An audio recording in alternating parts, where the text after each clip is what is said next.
studies of excitation transfer reveal 3 keys about the person you want to fall in love with you. The first key is to get this person's sympathetic nervous system aroused or excited, which should be pretty easy to do because you can do this by any means, whether these means are positive, negative, or anything in between. The second key is you have to be within close physical proximity of this person when they're being sympathetically aroused. In other words, you have to be hanging with this person when they're excited. And the third and last key is you have to continue being around this person until they become unaware of the original causes of the sympathetic arousal. In other words, you have to hang out with this person for 5 to 30 minutes after the excitement. Enough experiments and data. Let's apply this and make anyone fall in love with you. You're going on a blind date. You go to pick up your date at their home, and when they open the front door, they look you over top to down and smirk. You suck! And you quickly surmise this is not a smirk of attraction, but instead a smirk of yeah.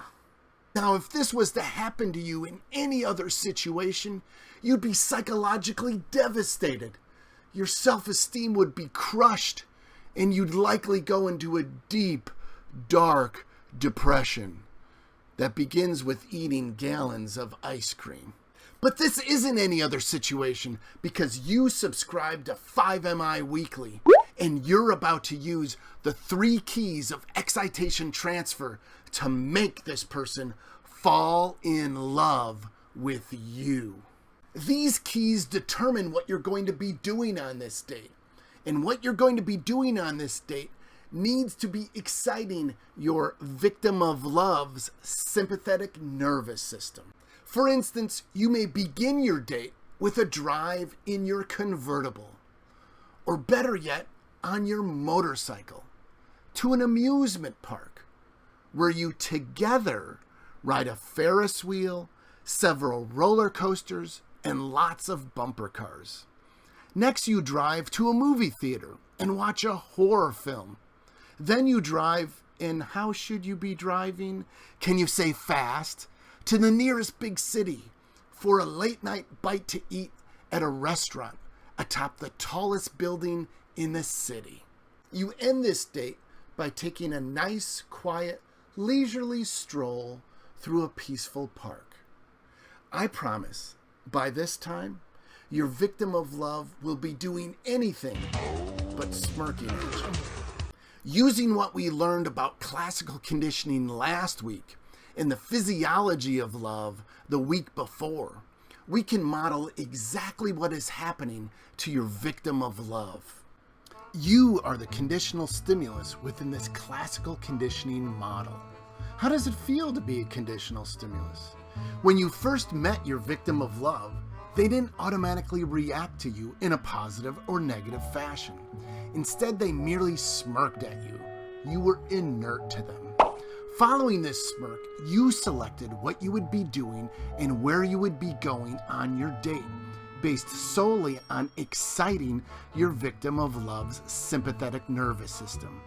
Driving in a convertible, riding on a motorcycle, going on a Ferris wheel, riding roller coasters, riding bumper cars, being frightened by a movie, and eating at high altitude are all unconditional stimuli within classical conditioning. And all the time your victim of love is doing these things, you are right by their side.